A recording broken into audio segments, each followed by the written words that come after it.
Yeah. Run it back nation, what is good? Sixers, sickos, what is good? We made it through the dog days of the season, which is the NBA before Christmas, before New Year's. There was ups and downs. There was some games that weren't that much fun to watch. But I've been saying this is when the NBA season officially starts, and it just so happens we get to play the Chicago Bulls, who I'm tired of watching. Absolutely so sick of watching the Bulls. I could never in my life be a Bulls fan. Well, I could maybe in the 90s, but this Bulls team is annoying. I'm tired of watching them. We play them 72 times out of 82 games. And we get to start the season with the return of Joel Embiid against the Bulls, who just took us out a couple of games ago on a traveling back-to-back without Joel. We shot 20% from three. Nobody really cared. Wasn't worth talking about. That game literally didn't matter. We get Joel Embiid back tonight, and we get revenge on the Chicago Bulls. I got my man JJ with me from Play-by-Play with JJ. This guy does play-by-plays of Sixers games, Eagles games, Flyers games, Phillies games. I think he cloned himself 3 or 4 times. I don't know how he does all of those things. What's going on? Oh man, thanks so much for having me back on here, man. I appreciate it. Overall, I thought that tonight's game was honestly a really good performance, and obviously, I want to hear more of like your thoughts on everything. But Embiid played really well. I expected that there was going to be a little bit of a slow step, especially when he was just coming back from the injury, but he looked good out there. And even Nick Nurse said that he didn't really like his conditioning. He said that during the postgame show, but he thought that he just did Joel Embiid types of things. Yeah. I mean, I expected a level of rust. I expected him to, I thought maybe he could have came back and looked like he looked in game 1 against the Bucks, which wasn't too great. Right. I thought he could have looked out of sync. I don't think he really looked like he lost a step at all. You never really know with Joel Embiid. Is this many games off going to affect him negatively? Man, he just looked like he came back in and he was just right back to where he left off. Just giving it to Andre Drummond. The battles of him and Andre Drummond go way back to the Drummond on the Pistons days. Young Joel Embiid. Oh my gosh. Fouling him out, waving goodbye. And then they play together on the Sixers, and then, Drummond ends up Brooklyn, Chicago. Didn't get many minutes for the Bulls last year. And now he's getting a ton of minutes for the Bulls, and Joel gets to face him again. And again, looks like he picked up right where he left off. I mean, Drummond maybe a couple of plays in the very beginning of the game, but Joel Embiid just started giving it to him in the second quarter, the third quarter, the ISO jump shots. Andre Drummond still, for the life of him, cannot guard Joel Embiid. He got the jumper got hot. He was hitting threes. And, man, didn't take him long. 30-point triple-double in 3 quarters for Joel Embiid. 31, 15, 10 assists, 2 blocks.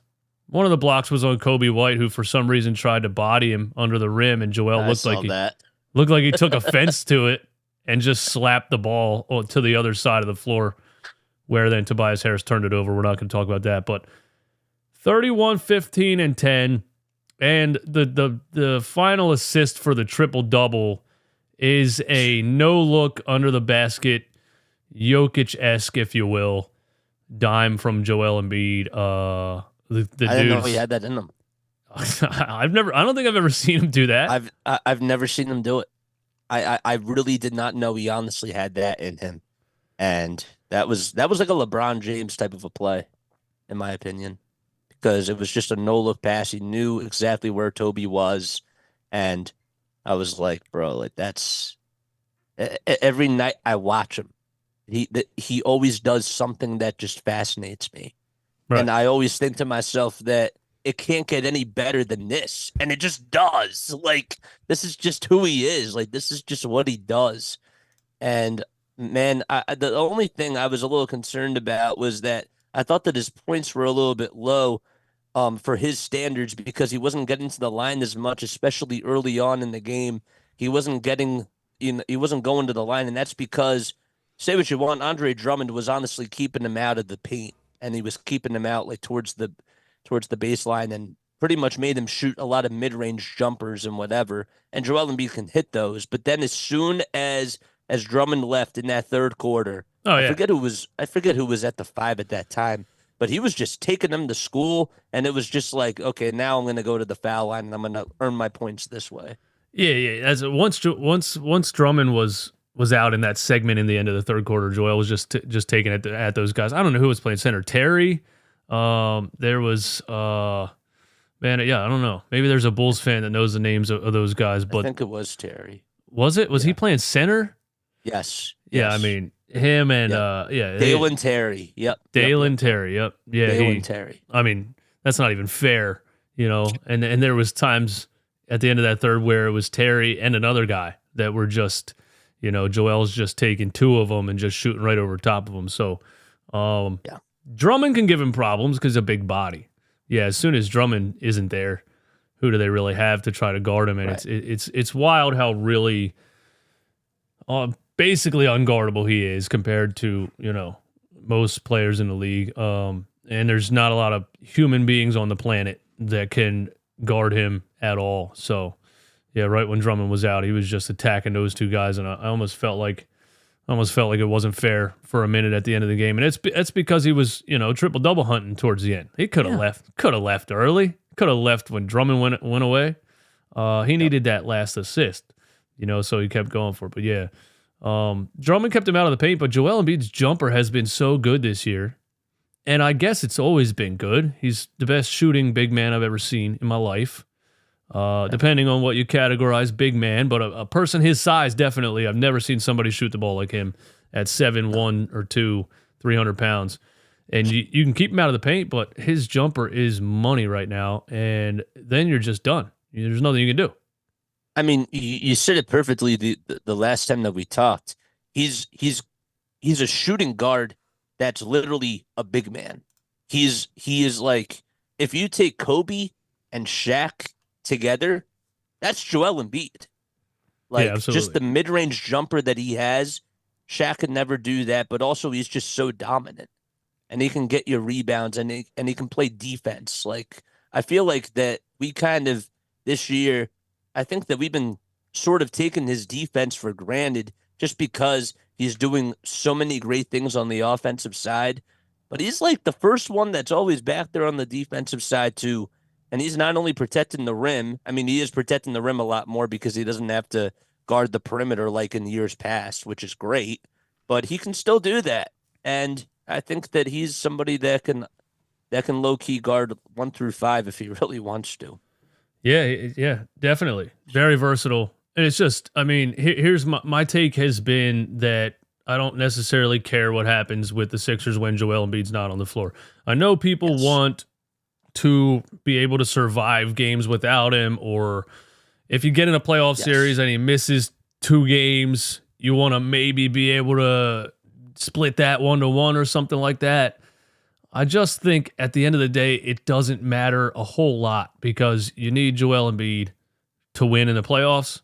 And I do agree with people that the Sixers are very good with him, and they don't probably stand a chance against anybody in a playoff series without him. But, it's kind of always been that way. I think they've struggled over the years to put a solid backup there. Drummond was the last one that he had that was, like, reliable. Right. Paul Reed hasn't looked great. Mo Bamba, I never want to see him on the floor again, basically. I know. This is great supporting cast outside of the backup center position. I think this is one of the best rosters he's had his whole career. But you're going to need Joel to win in the playoffs anyway. So when we're playing without him, I just find it hard to really care that much what happens. If we get blown out because we shot 20%, and then people will be like, oh, Maxi's not the guy I told you he can't lead. I don't need him to lead the team. No. Joel's the leader. Right. Right. You know, you Yeah. need Joel or you're not winning anything anyway. That's just That's how I approach it. that's literally how it goes because we always talk about even in years past. Okay, can this be applied in the playoffs? You know, or like we'll take it like game by game and we'll like think to ourselves sometimes like, okay, how can this be utilized in the playoffs? Or like, what can we take out of this game that's actually something that's maybe a positive for the playoffs? And I feel like that every time Embiid's not playing, that's not going to happen in a playoff game. And if it does, you're done. Like Yeah. you're literally done. You're not going to win because Embiid is the heart and soul of the team.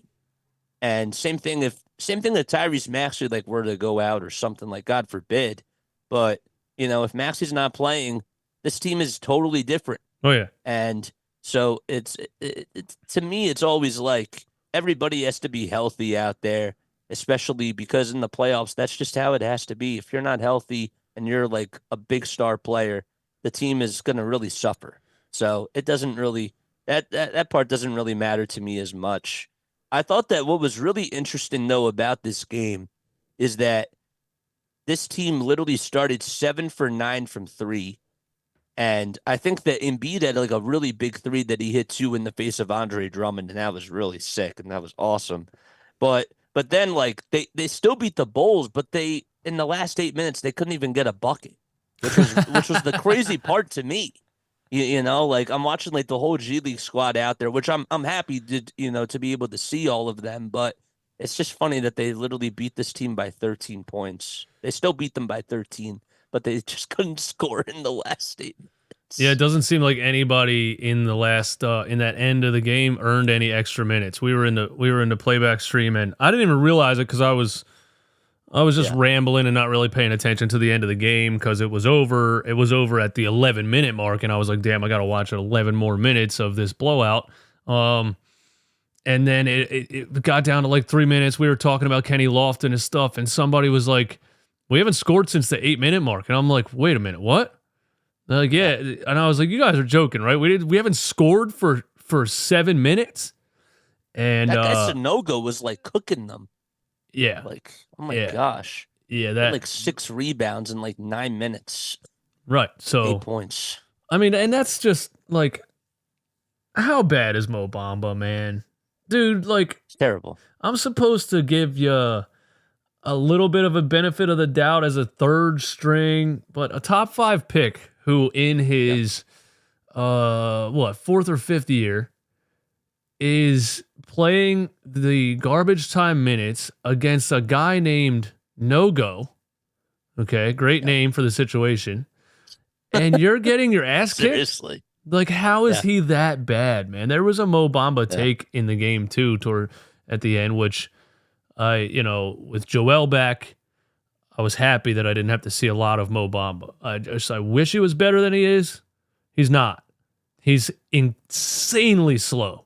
He makes Joel Embiid look like an Olympic sprinter. Yep. He's that slow. He had a charge on a drive to the basket that you could have predicted just from a mile away. And yeah, I mean, that's, this Mo Bamba at the end of the game, but why did he sign Mo Bamba? What? Jesus. And people keep telling me that Nick Nurse can fix him. I'm like, there's no fixing Mo Bamba. But yeah, the end of the game was ridiculous. And that, not that it matters, but none of those guys earned any extra minutes. And buddy, my guy Kenny Lofton, when people hit me up when they signed him, and I was like, oh yeah, well, why did he get cut from the Grizzlies? Why did he go undrafted? I know he has a lot of skill, but he looked horrendous. He looked so bad, and he had a 30-piece. He had a 30-piece for the Blue Coats. His opening game, but people tell me Tarquavian Smith should be playing and Jaden Springer should be a starter, and people just overrate guys watching their G League highlights so much. Right, so much different on the NBA floor, and I got to see Paul Reed win the NBA G League MVP. So right, Paul Reed, right, and I love Paul Reed.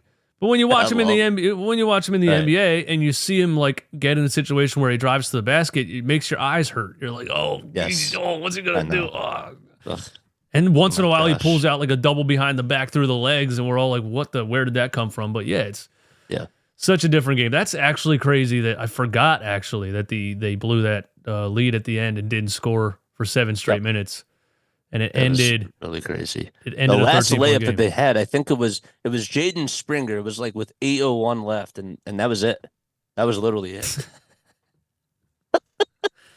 So it's funny because it was a blowout. The title of this show I think says the Sixers blow out the Bulls, and it on the scoreboard it's only 13, but that's because we put in all those G League guys at the end, and that was crazy that they blew that much of a lead.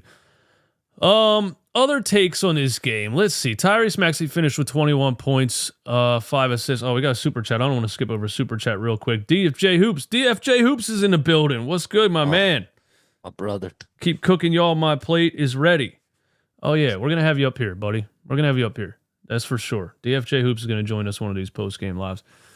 Thanks for the super chat, man. 21 points for Maxey, 5 assists, plus 24. He was 4 for 7 from three. Only took 12 shots from the field, but I don't think it was.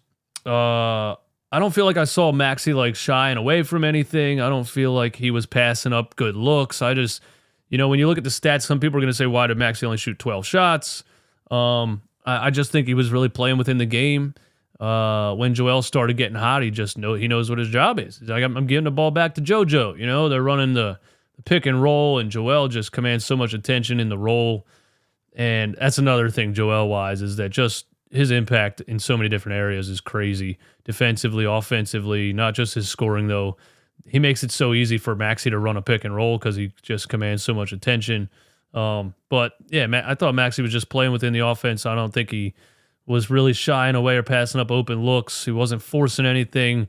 And he had a couple of nice, step back threes. And I thought he did his thing to finish with 21 points. Yeah, I thought that he did this thing too. I thought he was really efficient. I will say that on the defensive side, that I noticed he was being a little bit more scrappy, and I kind of liked that. And Austin Krell, he tweeted out, and he talked about how Nick Nurse said during his press conference how he liked how Maxey was rolling the bump more with his body on defense tonight. There was like that one play where he committed a foul and he didn't think it was a foul, and he decided, you know what? All right, I'm going to bump my body a little bit more, and I'm going to try to be a little bit more disruptive on the defensive side. And I thought that was actually a really good step because we've always talked about how Maxey has to do a better job on the defensive side of the ball, especially like when he's able to, go up against point guards and whatever. But I thought that he kind of showed some really good positive flashes from that end of the floor. Yeah, for sure. He got called for 2 fouls early. That he disagreed with both of them. I'm trying to remember off the top of my head like what exactly happened in those fouls, but the one official, she called a game a couple games ago. I don't know if that was another Chicago game, but she doesn't like us for some reason, man. She likes to stand at half court and call blind what fouls. Was her name? I don't know. What was her name? Sheree Mitchell, I think. Yeah, I think it was. I think her name was Sheree. Yeah. Sheree doesn't like the Sixers, man. She got Maxey in 2 quick fouls in the first 3 minutes of the game, but yeah, it's always nice to see Maxey, stand his ground, use his body a little bit more defensively. I thought when he was his rookie year, his second year, I thought he had defensive potential. I think he moves well. He's good at ball tracking with his hands. He gets his, I never thought he was terrible defensively. A lot of people do tell me that he is. Undersized for sure, but I don't expect too much defensively out of Tyrese Maxey, so it's always nice to see if he has a game that's a little bit better defensively than usual. Sure. Yeah, no, for sure. I was gonna say that like the one thing that I've loved about Maxey, like this entire season too, especially, is that he's doing a much better job with his free throw shooting. I think that his foul shooting has gotten a lot better, but he's being more aggressive too. Like he's making these finishes like he's Kyrie Irving out there, which is just absolutely ridiculous because he just creates his own like little teardrops that he has and just those like little shimmies that he does too. It's just it is a really nice thing, but I think that his foul shooting and just his willingness to draw more fouls has really been a very big positive for him, especially in his game for sure as Started well. to get some calls. Starting to get a little bit of respect from NBA officials. Maybe He is. one of He his is. favorite things to do is to kind of drive the lane, and right when he feels a defender's forearm on his hip, he shoots that fall away floater, and he's been getting the call lately.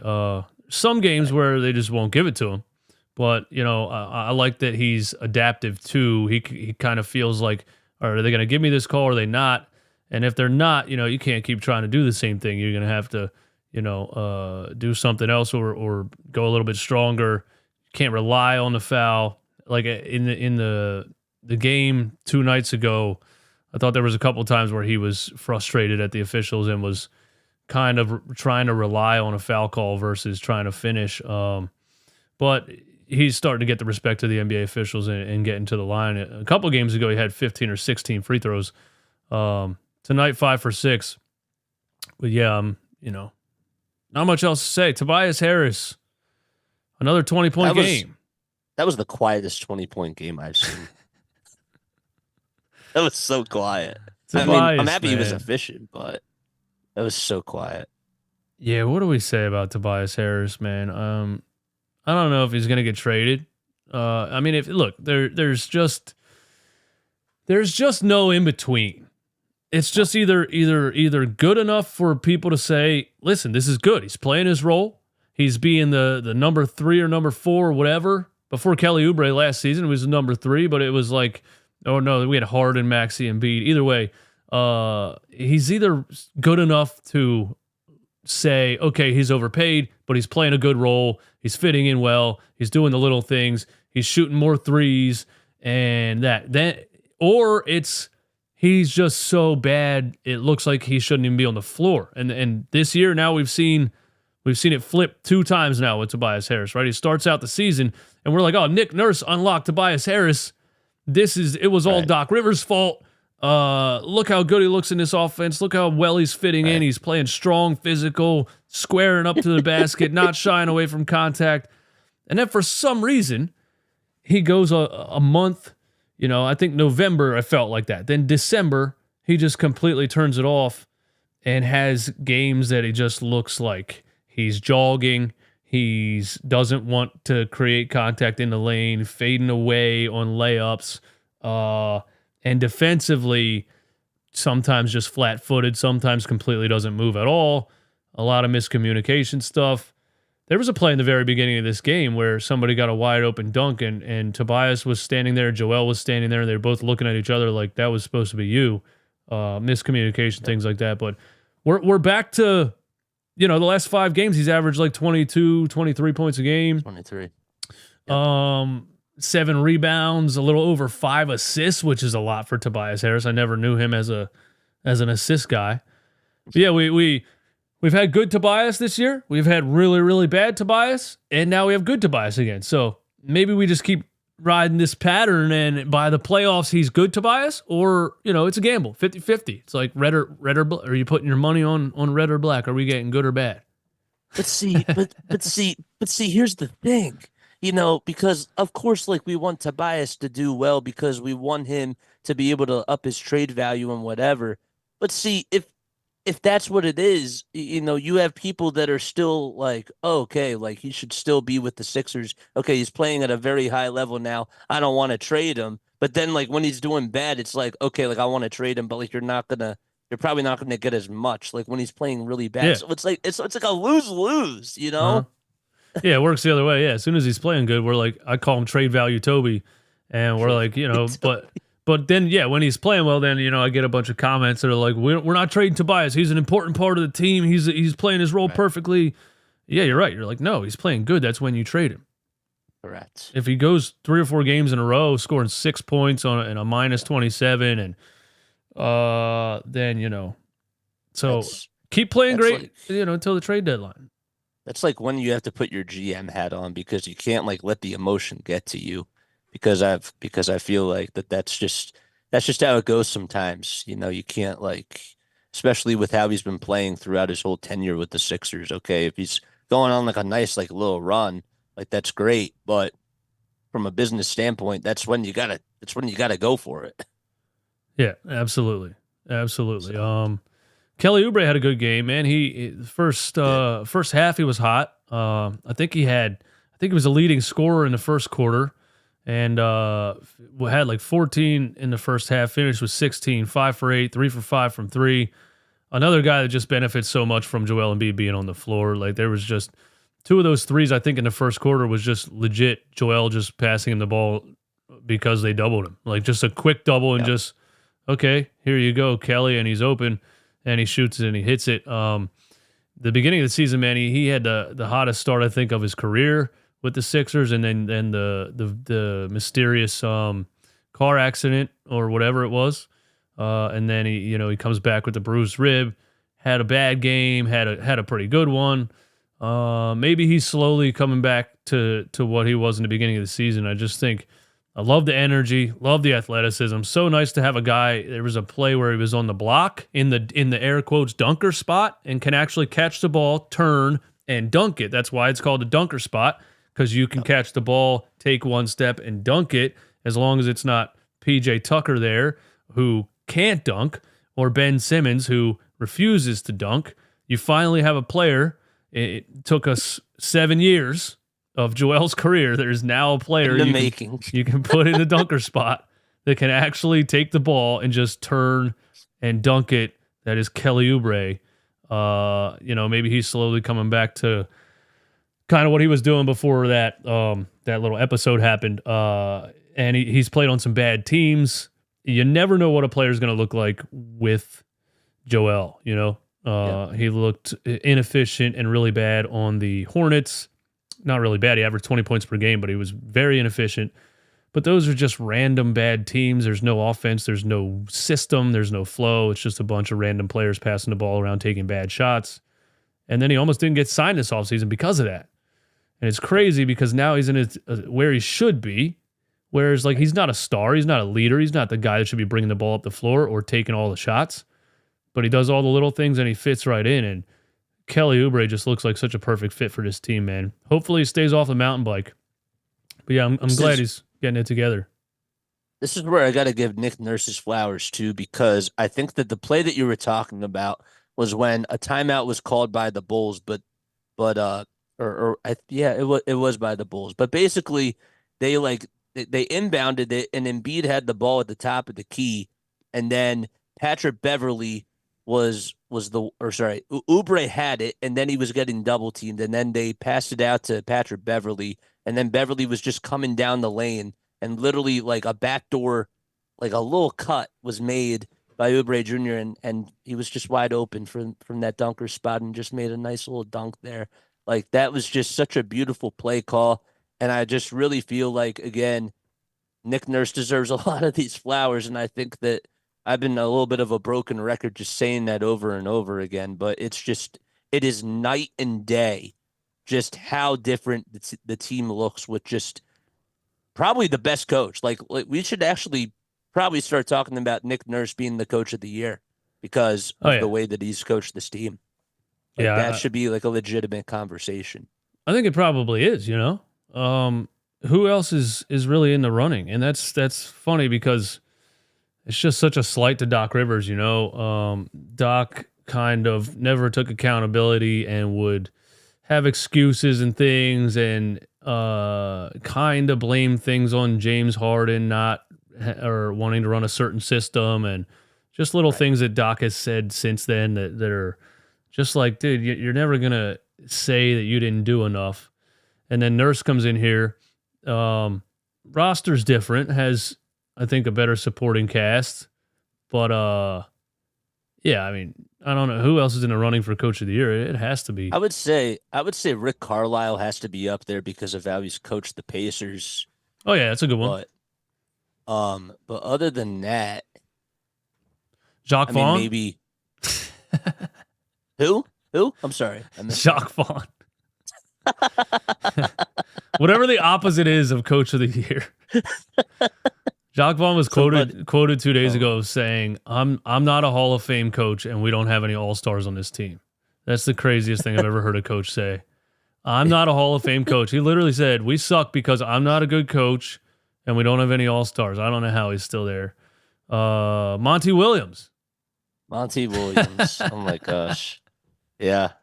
Yeah, that's They broke the losing streak. Hey man, he's been a part of 2 of the longest losing streaks because he was an assistant coach for us. So, so he got to witness that. So, oh yeah, and the OKC. Thunder coach. Oh my gosh. Yeah, they're saying it in the chat. DFJ, MH, Eric R. What's going on, man? I was gonna take calls on this. I was gonna take live calls on this show, but I messed it up. I apologize to everybody if you were looking forward to calling the show. I routed my audio wrong, and there was a giant echo, so I had to just close the program. So I got to do some more testing before we get to the live calls on the show. So I apologize to anybody that wanted to call, but we'll hang out and read the chat and chop it up for a couple more minutes here. What do you think? The Sixers, I feel like when healthy, they can contend with anybody. I really do. Absolutely. Do you think they need, more help at the trade deadline? Or like we just said, people, when Tobias Harris is playing well, people say don't trade anything, keep growing your chemistry. I think they can compete with anybody when they're healthy. I think there's a couple things that could be better, but I don't think there's any perfect team, No, there's not. But see, the thing is that they obviously don't need another star level of a player. They need somebody, in my opinion, because I know that when we watch playoff basketball, again, the half court sets and the defenses really do change.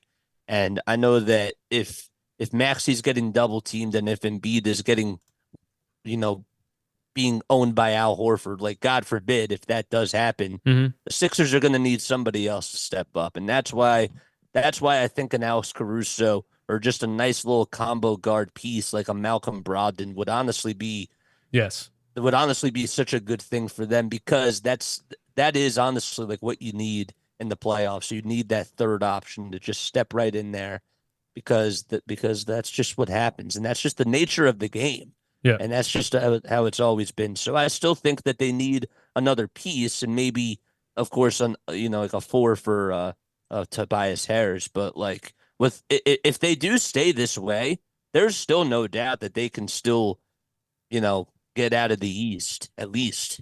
I don't think that anybody's a favorite. I was talking about this the other day with one of my friends. The East, I think, is pretty stacked. You look at some of these potential first round matchups. You got the Miami Heat. Besides the big 3 teams, you got the Heat, you got the Cavs, you got the Knicks. The Orlando Magic are not really something to really sneeze at now, too. So we've had an easy first round almost every year since the Joel Embiid era, and this year's first round, I think it's going to be tougher. It's true, yeah. We've had the Wizards in the first round, which was an automatic sweep, even though, a couple years ago it was the Wizards, and we still lost one of them. The Nets was a sweep. I predicted that because that was the Nets right after the Kevin Durant trade, which was just, they're not good. They're still not good. I know the Mikal Bridges thing, it gave Nets fans some kind of hope in the beginning, in the honeymoon stage, but let's be serious. You got 2 basically nice role players and nobody else. So the Nets aren't good. We swept them. But yeah, this year, yeah, you could end up with some tough matchups, and again, those first round matchups. If Joel would have his usual knocking on wood here, if Joel would miss a couple of games in the first round, it would maybe not be as easy this season as it's been the past couple of seasons. The players that you mentioned, man, I love the thought of a player like Brogdon or Caruso, just because Maxey is such a combo guard. He's developed point guard abilities. He's improved in his facilitating, but he's never going to be a half court floor general kind of stand at the top of the key, pick and roll, watch the floor entirely. He's a scorer at heart, and he's always going to be that way. So that's what's great about him, because he can be the lead guard. He can be a Damian Lillard type of scoring guard, and then you can combine him with I mean, just the lineups that you see this year with Patrick Beverley, it works so nicely because Patrick Beverley then is more of a facilitating kind of quarterback in that lineup, and Maxey gets to run off screens and stuff. So you get the best of both worlds. And I love Pat, but yeah, if you can get a better guy in that situation, a younger, better defensively, Malcolm Brogdon. Caruso's interesting to me. It wasn't so hot in his Sixers tryout tonight. Airballed a couple. Very short on the 3-point attempt. He does only average 9 points a game, you know. Great defender. But do we overrate Caruso a little bit? Do people overrate Caruso a little bit?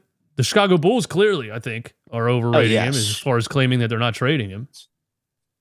We need when you read the other night, he said, I forget what it was, but it was like, oh yeah, the Chicago Bulls are keeping him, and they need one more role player.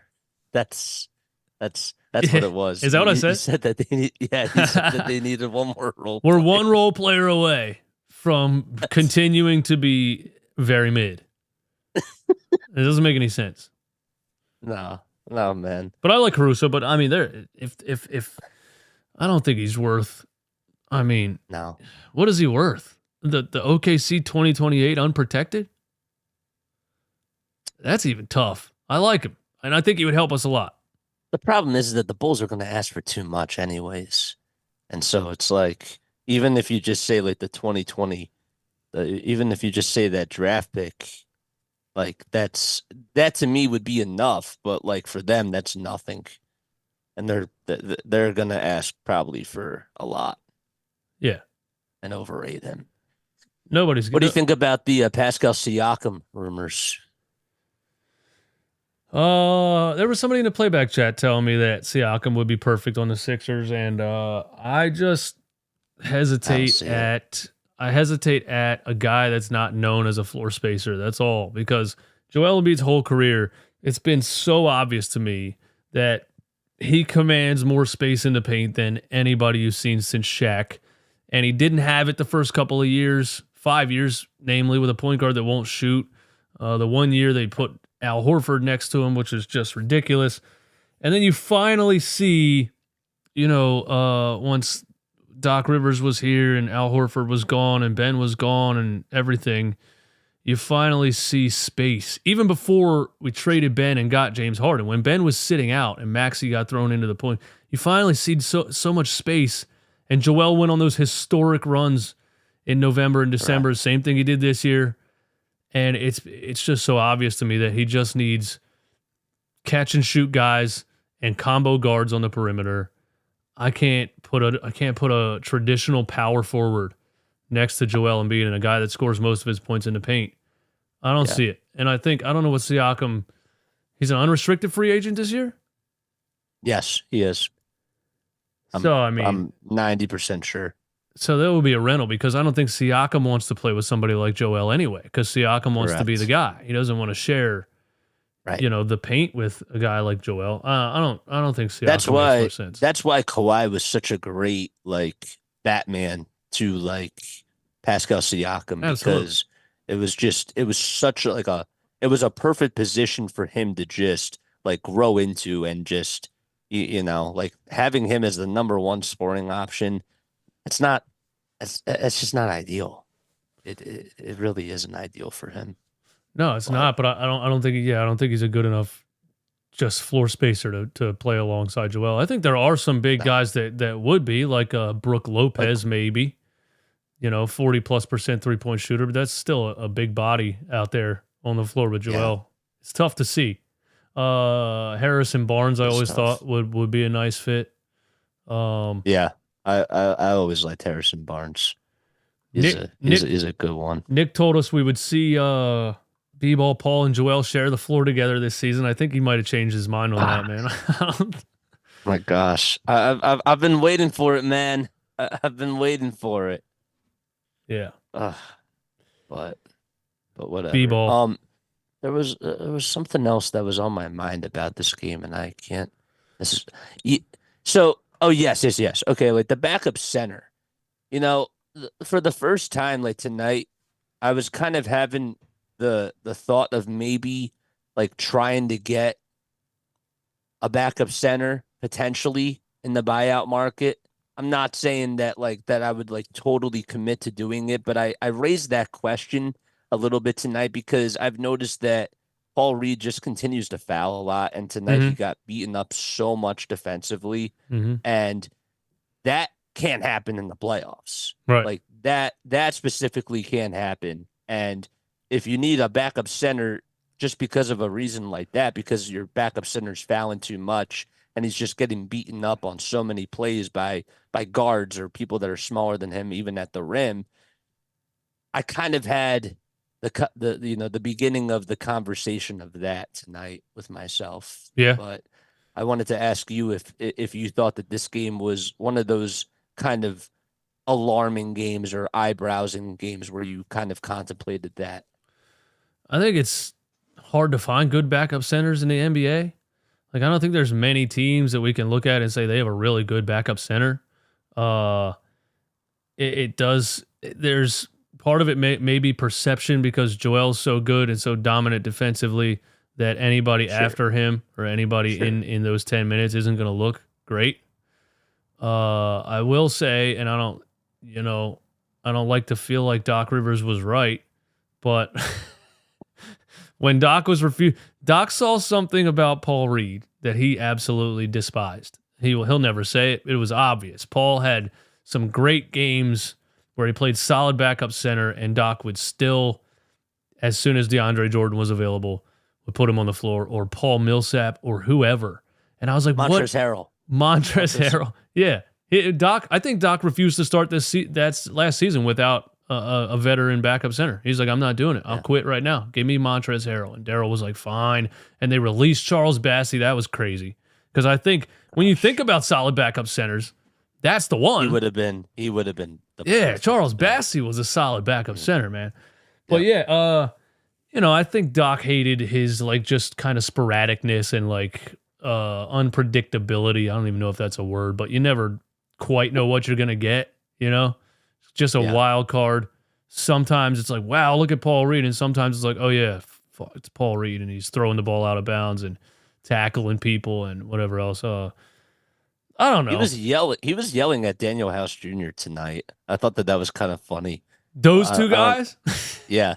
I don't know if you saw that, but like Paul Reed, it was after a bucket was made. I forget. It was like in the second quarter. Like Paul Reed, as soon as he got the ball, like he was yelling at House Jr. He was like, I forget. I couldn't like see like what specifically he said, but he was furious with him. It was kind of funny. I don't know, but yeah, Paul has had some games where he didn't look great, and yeah, you're right. It's the defensive part of it that you would like to see. You would like to see more discipline and less fouling. Right. I remember Doc. There was a coach where Doc said that he was like, Paul would have fouled out by halftime if I started him. Yep. That's why he didn't want to go on another Paul Reed victory tour. Yeah, anytime he looked good, Doc was so mad because he was like, "There's no way this guy is good. I know it." Yeah. Oh my gosh. But I don't know what do we do at backup center as an option? I just don't know anything that's out there. See, I'm a little like concerned that like one of the top teams of the East is going to try to find a way to trade for Andre Drummond, and see like that to me like would change a lot of things because we've always said the Sixers could totally use another rebounder and somebody else that's really athletic, but this team is not really big. Like for the first time in I don't know how many years, but I'd say that this team is pretty small. You know, like besides Embiid, everybody else, in my opinion, is just like athletic wings, and that's great, but like they don't really have a lot of size to them. Yeah, that's for sure. That's for sure. It was nice to smack down the Bulls, man. I just felt like that traveling back to back. It was so annoying. And then I got a couple of Bulls fans that come in the stream. I got a couple of Bulls fans that come in the stream, man, and they just thought that win was so incredible. And I'm like, dude, come on, man. It's like the night before New Year's Eve. Our team's probably drunk right now. They probably started partying before this game started. I just didn't care about that game at all. And I thought the Bulls should have blew it up last year. Once Levine went down, if he went down, I feel like they sat him down. They said something about a foot issue. I Yeah. think they were like, "We're sit." He had a couple of bad games, and they were like, "All right, you're done until we trade you because you're just lowering your trade value every second." I think DeRozan is just kind of a guy that's going to give you a bunch of mid range jumpers, and that's really it. He doesn't really take you anywhere. You know, is that No. why probably Toronto saw the opportunity to trade him straight up for Kawhi, and they pulled the trigger real quick? They were like, because he's Yep. just fringe all star. He was an all star a couple times in the league, Yep. but not really a guy that anybody's like DeMar DeRozan's going to put this team on his back and take him somewhere. Right. No, well, that's another reason why, like, that they were called the baby dinosaurs against LeBron and against the Cavs, because like he would just go like ice cold, and people in the media, some of them would just call him like DeMar DeFrozen, just because he was just so cold. um, But the one thing that also kind of ticked me off a little bit about tonight is I didn't get to see Robert Covington. And I think that this is also like, I don't know if he I was don't think he listed as was out. ruled out. He was listed as out. Okay. Yeah, it was right Okay. before the game. Keith Pompey or somebody tweeted and said Covington was ruled out, and the And then Anthony Melton Melton they too. said yesterday. Korkmaz. It was a tweet that said Robert Covington and Furkan Korkmaz are both ruled out of the game. And I was like, Oh damn, how are we man. going to pull this off without the Turkish How are we traitor? go- I was gonna say, like, how are they gonna win without the Turkish delight? Man, can't trade that one. No, no, man. Untradeable. He requested the trade last year. Hey, you've watched some Blue Coats games this season, right? Did you watch the Kenny Lofton when he dropped 30? I did not watch that one. Because No, I did not since watch they it. signed him, people have been saying, and I've been Yep. kind of interested to see him on the floor. We were Yeah. talking about it a little bit earlier, but I saw somebody in the chat that said like he's just didn't get enough time, and he has a lot of game. And what's your kind of take on Kenny Lofton in general and what you saw from him tonight? I thought that he looked a little bit I thought that he looked a little bit camera shy, A if little that makes nervous? any sort of sense. Yeah, Like he wasn't really being aggressive. I think that the light got to him a little bit too much. It's weird because the Bluecoats, when I checked their schedule, they're off like until Friday. So they have like this like 5 day hiatus, I guess, or like this 5 day break. And so it was kind of nice to just see guys out there from the G League to just be able to get a little bit of action just to kind of keep the wheels going. But I thought that him and Council, I thought it was just like the moment got a little bit too big for them tonight just because it was just unexpected. yeah, But I I definitely I definitely feel like, maybe Lofton like could contribute. I don't really again, like when you watch like the G League, and like this is no disrespect to anybody, but like it's like minor league baseball. Okay, like triple A yeah. is different than the majors, like double A is different than triple A. And some guys are so good in double A, but they can't make the transition to triple A. So it's like I'm not saying that that's going to be, Kenneth Lofton Jr., but I do think that he has a good game, just like watching the mid range and like watching like what he's able to do against some defenders. Like it's cool, but I need to see more, and I need to see more at a high level. And unfortunately, he's not going to get that with he's not going to get that with the Not here. Sixers with the way No. that right. So Yeah, he'd probably get it somewhere I else. think he has a couple of faults that bite him, which is he's too short to be a big man, and he's not Sure, athletic enough to be a guard. So he's sure. kind of in between. And there was a play tonight where I think it was this dude named No Go again, who got him under the rim and legitimately just moved him out of the way like he wasn't even there. And I was like, damn, man, Kenny Lofton looks, the turnovers, dropping the ball, dribbling off your foot, whatever. That's like nervous kind of stuff. But Right. he might be really bad defensively, and that might be why I think that that's another thing too. teams I don't was want going him. to say that.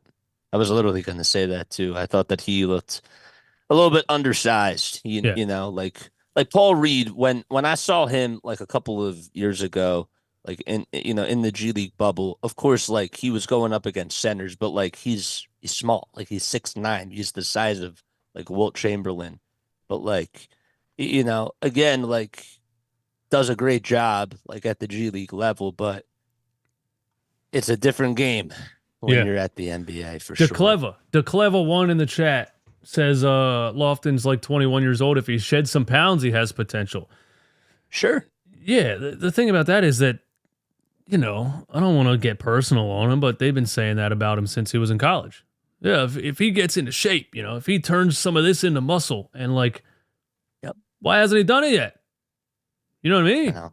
If you feel Yep. like you have a chance to be an NBA player, you feel like you have a chance to maybe play in the NBA at any level for 10 years, if you get in really good shape, that should probably be motivation enough to get in really good shape. Why hasn't he? He looks exactly the same as he did in college. I don't understand it. Does he care? It's like Ben Simmons. It's the same exact thing. If you just got a 3-pointer, Right. you know, You could it's be literally the same really exact good analogy. if Yeah. you just shoot the ball. Yeah. Oh I man. don't know. Maybe he has the same thing Zion has, man. He's like balancing, like, you know, Yeah. which do I love more? You know, the Right. cheesesteaks or playing in the NBA? Yeah. I don't know. Do I like a Jenner or you know? Yeah. Yeah. I'm with you on that. Let's take some more things in the chat, man. Yep. Let's see. Dockwell, I am a number one Tobias hater, but sometimes I feel it's just his contract. Is he better than Kelly Oubre? I feel like the answer is yes. For this team, no. Me personally.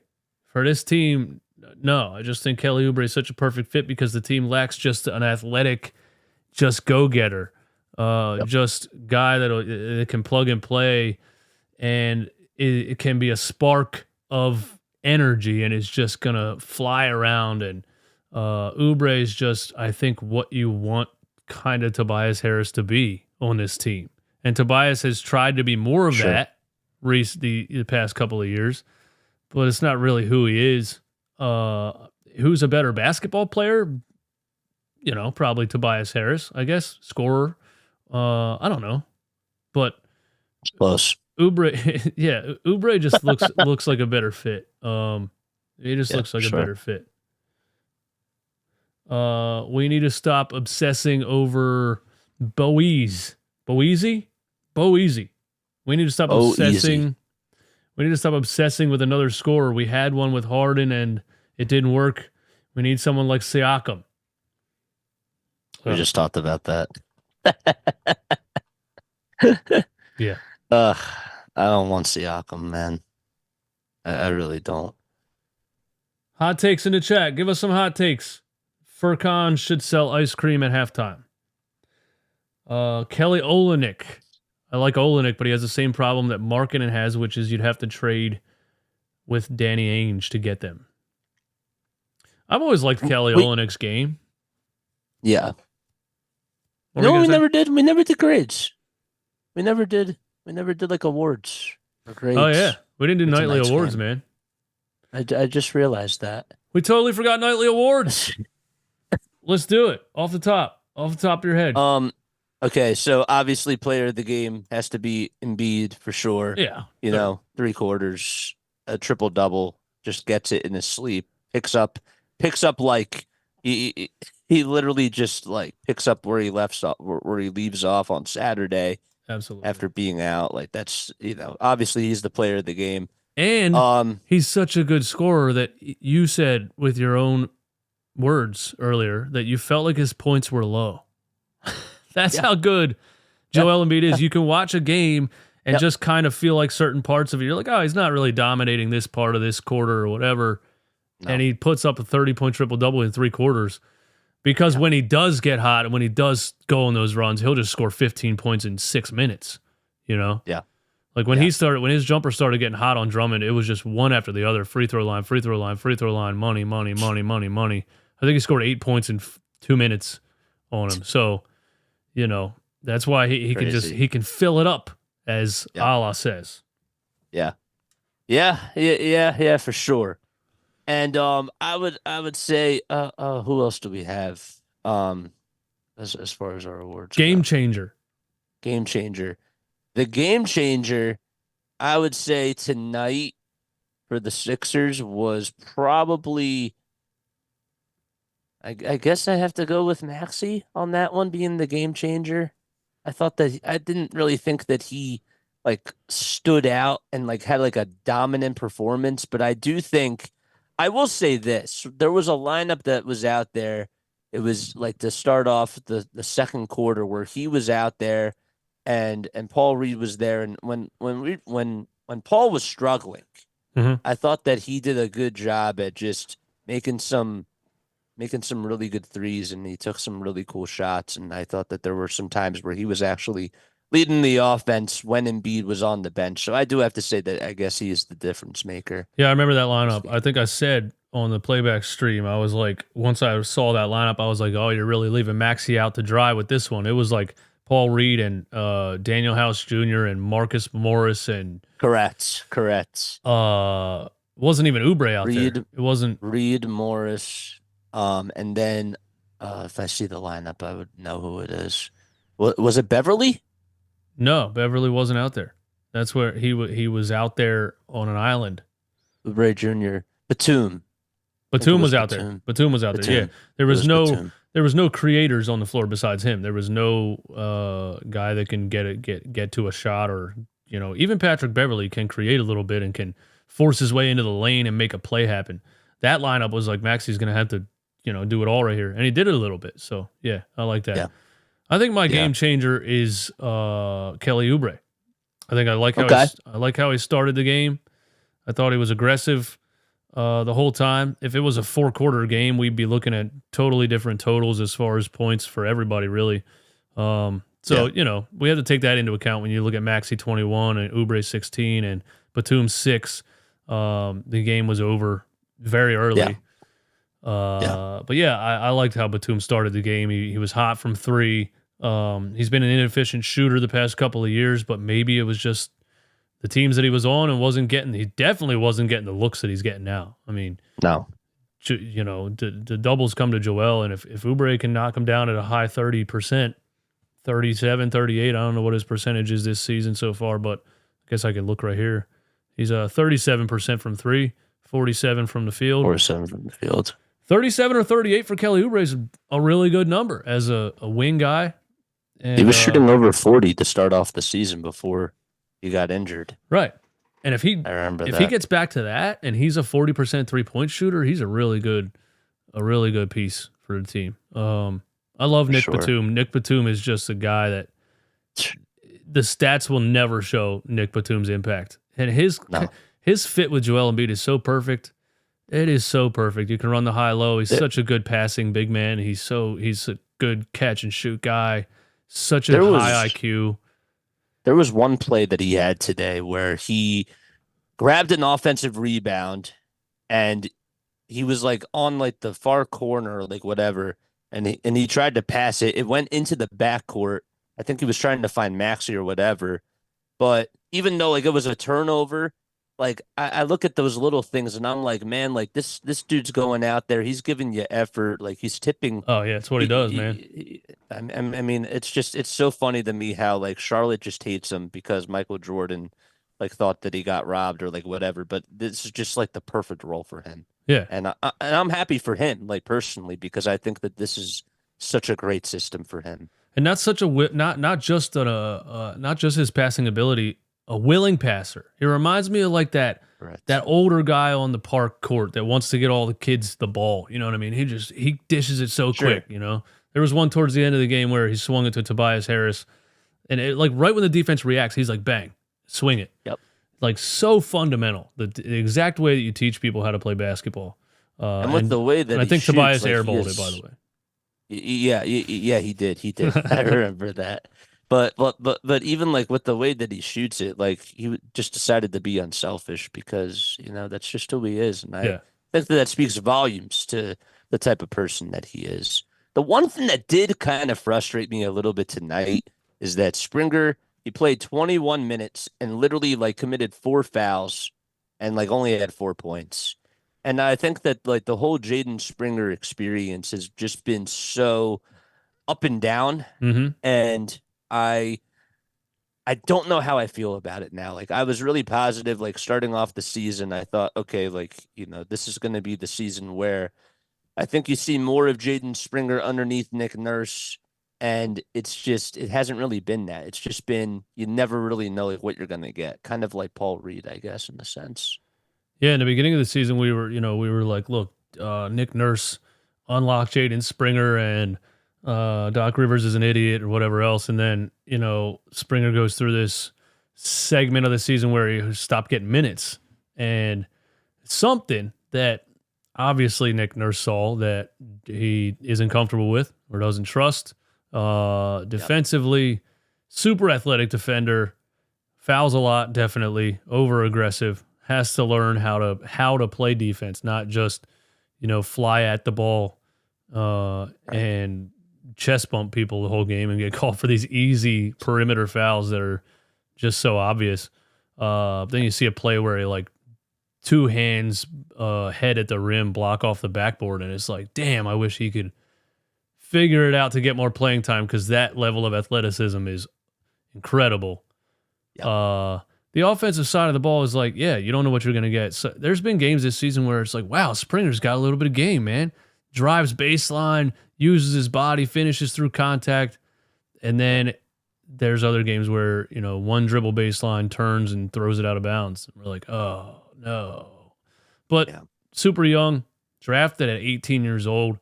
He's 21 That's now, crazy. And he still has a lot to learn. But, yeah, we'll see, man. I think Nick gave him a chance in the beginning of the season. It looked good a lot. And then the fouling, especially this game, was no good from Jaden Springer. Yeah. But and in that end lineup, you would like to see Springer look more like a veteran of those guys, right? Like a veteran G League guy. Yep. And he just looked like, he didn't score for 8 minutes. Nobody scored for 8 minutes against a bunch of nobodies. Against the Bulls deep bench, you didn't score for 8 minutes. That's have fun. I wonder if there's ever been a team that has like went on an 8-minute scoring drought, like to end the game, that still won by 13 points. Like that's ridiculous. That is so true. That's how. Yeah, that's I guess that's how bad the Bulls deep bench is. Also, that they cut into the lead, but they could. The other team didn't score for 8 minutes. Wow. I know. Yeah, it's crazy. But yeah, that's all I got, man. You got anything else about this game? I was happy with the 3-point shooting. I thought that like just like my overall takeaways were that they really set the tone early on, and I expected there to be some rust, especially with Joel getting back into the lineup and stuff like that. But they looked great, and they did everything that I asked. And with the way that they play compared to how the football team's playing, it is just a breath of fresh air. Oh yeah. And it's just stress-free basketball. Every time you go into the fourth quarter, you just kick your feet up and don't have to worry about any sort of collapses or anything. Yeah. Even when your team doesn't score a point in 8 minutes, which is just absolutely absurd. But like, and it's funny that Nurse wasn't even concerned. He wasn't concerned at all. He's like, nah, this game's over, whatever. They could have went on a little bit of a 3-point barrage and really got back into the game. And then we would have been like, oh shit, we got to put Joel Embiid back on the floor. What are we doing? But that didn't happen. I did think that there were some times like that they did commit some like careless turnovers, but again, like those things are going to happen. Wish that they would have shot a little bit better from the foul line. Embiid, I think he missed a couple of foul shots that I thought that he should have hit. But I mean, just like besides like those like nitpicky things, this team can beat anybody with the way that they're currently constructed. And tonight, again, that just proved my overall thoughts about that. I absolutely feel the same way. MH in the chat. We forgot to do frauds of the night. You're right. MH said the whole last 8 minutes lineup. Yeah, we're gonna go with the fraud. The fraud of the night is definitely the deep bench lineup. The G League team at the end of the game is definitely the fraud of the night. Maybe a Sixers fourth quarter record to go 8 minutes without scoring a point. Not sure, but it was bad. I thought you were going to say DeMar DeRozan was a fraud. I think I gave him fraud the last time. I think he is. Yeah. I like him, but he's just been overrated his whole career. because of his size and athleticism and his perfect form jump shot, and he's had games throughout his career where he can really get hot and give you 40. Probably has a 50-point game in his career. I'm not sure. Last year or the year before, he had a couple buzzer beater threes, and he just That was the MVP year. Yeah. Like, yeah, when he was in the top 3. I remember that. And now he's back to just DeMar DeRozan. For some reason, this guy shoots the most effortless mid-range jump shot, but as soon as he shoots a three-pointer, it looks like he's throwing a 20-pound medicine ball. I can't figure out true. why is it so difficult for him to shoot a three? It doesn't make sense. It's so true. It's only 3 feet back from where you normally shoot it, and it looks like such a struggle. Yeah, I've never been high on DeRozan, and as a piece on certain teams, sure, but definitely not with this team. Some people say we need DeMar DeRozan, and I'm like, God, please no. That's not a good combo guard. If DeRozan was in, yeah, and he can't space the floor. If DeRozan was in 1989, he would be a superstar. Sure, but I'd buy that for sure. But see, like the thing is that like, could he deal with that physicality of like the defense? I don't know if he could deal with that. Like maybe that's not. The other thing, but no, it was a good game, and hopefully we take care of the Knicks on Friday. I cannot wait for that matchup. Oh yeah, Knicks on Friday. That's a fun one. OG Anunoby, we got to go up against him, man. Yeah, I don't know. It's funny. The Knicks championship odds were plus 7,000 before that trade, and after that trade, their championship odds are plus 7,000. Exactly the same. I think that they gave up a little too much. Well, I think Julius Randle is. I thought RJ Barrett was better. I thought Julius Randle was kind of overshadowing him a little bit and not really letting him take the number one role. And I thought the Knicks were going to try their best to trade Randle and give RJ Barrett the keys, and they just traded RJ Barrett instead, a younger player with a lot more upside. I don't think landing OG Anunoby and getting rid of RJ makes them better, because I think at the end of the day, Julius Randle shoots you out of a lot of games. He turns into left-handed Russell Westbrook a lot. Yep. And I also thought too that giving up Emmanuel quickly, like for scoring, I thought that he was a really good complementary piece with Brunson out there, and I thought that he was a nice little piece that they had who could really score the rock for them, and it's a big loss for them. But I mean, yeah, like you got to give something, of course, in order to get a star, and I still think that OG does make them a top 5 team in the East, but again, like, does he like move the needle that much for them? Not really. That's what I mean. It's not like they traded 2 young offensive talents, correct, for you would think for a star, and OG's a high level role player. I think, good defender, perfect NBA stature, 6'7", 240 is the perfect NBA stature. He's great for New York. Fits that mindset for them. Yeah. Big 3-and-D guy, like a Lou Dort kind of guy. Like, I just love those big defenders who can also do something on the offensive side. But yeah, he's not a star. You didn't change the grand scheme of things that much, I don't think. Yeah. But we'll see. But yeah, man, thanks JJ for coming through. Plug your show real quick. JJ does play-by-play with JJ. It's called on YouTube, right? Yep. Play-by-play with JJ. We'll be back on Friday night. We'll do another Sixers game. I'm actually literally just getting over being sick. I was I did the Eagles game and I did the Sixers game on Monday, and then after that, like I lost my voice. The Eagles game made you sick. That's what happened. It did. Oh, it did. Dude, it was. Did you see during the Sixers terrible. game, they panned to the crowd at one point and somebody was holding up a phone that said "Fire Brian Johnson"? I saw that. A Sixers fan holding up a phone that said "Fire Brian Johnson." That's I had to laugh because somebody was in my chat tonight and they were like, and they said that they were talking about like Doc Rivers like last year, like they fired Doc last year, like we have to fire Nick, and I'm thinking like Nick Nurse, like Like, why would you want to fire him? Like, whatever. And it was like, no, I'm talking about Sirianni.